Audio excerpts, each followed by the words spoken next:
नमस्कार। सदीनामा रोज़ाना बुलेटिन में आप सभी का स्वागत। मैं सुनीता अरोड़ा 19 जून 2023 का संपादकीय प्रस्तुत कर रही हूँ, जिसका शीर्षक है प्रसंग रानी झांसी का बलिदान दिवस। रानी झांसी जिसे सभी जानते हैं, भारतवर्ष का हर बच्चा जानता है, जिन्हें रानी झांसी की कहानियाँ माँ बचपन से सुनाती हैं, उसके बलिदान के लिए, उसके साहस के लिए। संपादकीय के लेखक हैं राकेश अचल जी। आइए उनसे सुनते हैं उनके विचार।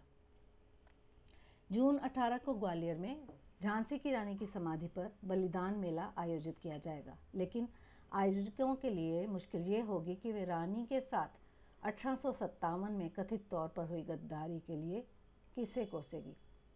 रानी की समाधि पर बलिदान मेले की कल्पना भाजपा के पूर्व सांसद और मंत्री कुंवर जयभान सिंह पवैया की है। उन्होंने 2 दशक पहले ये मेला शुरू किया था। मेले का सारा दारोमदार भाजपा शासित नगर निगम पर होता था। पहली बार नगर निगम में कांग्रेस की महापौर है, किंतु उन्होंने भी इस मेले के लिए खर्च करने में कोई बाधा पैदा नहीं की, उदारता दिखाई है। इस बलिदान मेले का 2020 तक जयभान सिंह पवैया ने सिंधिया खानदान के खिलाफ खुलकर इस्तेमाल किया।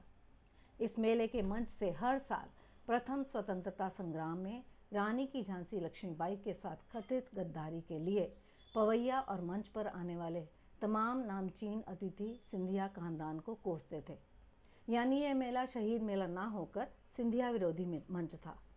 इस मंच पर आज तक सिंधिया खानदान का कोई प्रतिनिधि नहीं आता कैसे? क्योंकि उसे कोई बुलाता ही नहीं है। यह सब तब तक भी होता रहा जब सिंधिया परिवार की सदस्य श्रीमती यशोधरा राजे सिंधिया प्रदेश में मंत्री रहीं। यशोधरा की मामी श्रीमती माया सिंह भी मंत्री रहीं, किंतु पवैया को कोई रोक नहीं सका। बीते 3 साल में परिदृश्य पूरी तरह से बदल चुका है। सिंधिया खानदान के चश्मुख चिराग ज्योतिरादित्य सिंधिया अब भाजपा का अभिन्न हिस्सा हैं। केंद्र में मंत्री हैं और रानी लक्ष्मीबाई की समाधि पर माथा टेकने वाले सिंधिया घराने के पहले दुस्साहसी व्यक्ति भी हैं। ज्योतिरादित्य सिंधिया ने रानी लक्ष्मीबाई की समाधि पर माथा टेक सिंधिया खानदान को गद्दार कहने वाले भाजपा के तमाम नेताओं का, जिनमें पवैया के अलावा मुख्यमंत्री शिवराज सिंह चौहान भी शामिल हैं, मुंह बंद कर दिया। अब सिंधिया खानदान के प्रबल विरोधी पूर्व सांसद और बलिदान मेले का आयोजक जयभान सिंह पवैया भी सिंधिया के बगलगीर हो चुके हैं। ज्योतिरादित्य सिंधिया हाल ही में पवैया के भतीजे की शादी में भी हाजिरी लगा चुके हैं। मज़े की बात यह है कि रानी लक्ष्मीबाई के साथ गद्दारी का जो हथियार कल तक भाजपा के काम आता था, अब उसे कांग्रेस ने हथिया लिया है। अब कांग्रेस सिंधिया परिवार को गद्दार कह उठी है। रानी लक्ष्मीबाई के बलिदान दिवस के मौके पर 1857 की गद्दारी बार बार सिर उठाती है। पूर्व मुख्यमंत्री दिग्विजय सिंह से लेकर कमलनाथ तक इतिहास के इस पन्ने को खोल और बांट चुके हैं, और जहां मौका मिलता है वे इसका इस्तेमाल करते हैं। 2020 में मध्य प्रदेश में कांग्रेस की सरकार गिराने में अहम भूमिका निभाने वाले ज्योतिरादित्य सिंधिया के भाजपा में शामिल होने से कांग्रेस के लिए गद्दारी के जुमले का इस्तेमाल करना और भी आसान हो गया है। आपको याद होगा कि कोई 166 साल पहले की इस घटना को लोग भूल जाते, लेकिन श्रीमती सुभद्रा कुमारी चौहान की अमर कविता खूब लड़ी मर्दानी वो तो झांसी वाली रानी थी ने इसे फिर से जन जन की जुबान पर चढ़ा दिया। आज़ादी के बाद सिंधिया परिवार के राजनीति में सक्रिय होने के बाद से आज तक ये कविता और उसमें लिखी एक एक पंक्ति अंग्रेज़ों के मित्र सिंधिया ने छोड़ी राजधानी थी, सिंधिया परिवार का पीछा कर रही है। कांग्रेस में लगातार 3 दशक तक रहे स्वर्गीय माधवराव सिंधिया, उनसे पहले उनकी माता राजमाता विजया राजे सिंधिया और 2 दशक तक कांग्रेस में मंत्री संतरी रहे ज्योतिरादित्य सिंधिया भी साहित्य के इस संदर्भ को विलोपित नहीं कर सके। भाजपा भी 3 साल से सुभद्रा कुमारी चौहान की कविता के साथ कोई छेड़छाड़ करने की हिम्मत नहीं जुटा सकी। इस विषय पर मशहूर उपन्यासकार वृंदावन लाल वर्मा से लेकर इन पंक्तियों के लेखक तक के उपन्यास लिखे हैं।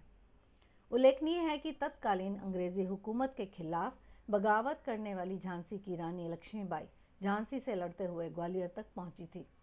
जब वे ग्वालियर पहुंची तो सिंधिया ने अपनी राजधानी छोड़ दी। ग्वालियर पर 3 दिन तक रानी लक्ष्मीबाई का राज रहा था, लेकिन 18 जून 1858 की सुबह ग्वालियर में अंग्रेज़ों के साथ हुए युद्ध में रानी लक्ष्मीबाई शहीद हो गई थीं। इतिहासकार मानते हैं कि यदि ग्वालियर ने रानी लक्ष्मीबाई का साथ दिया होता तो उस युद्ध का नतीजा कुछ और ही होता। इस विषय पर फिल्में और धारावाहिक कई बन चुके हैं। किसी ने भी ग्वालियर के इस प्रसंग को छुपाया नहीं है। हालांकि अतीत में सिंधिया परिवार की ओर से भी इस विषय पर कभी कोई सफाई नहीं दी गई। बलिदान मेला अब अपनी पहचान बना चुका है।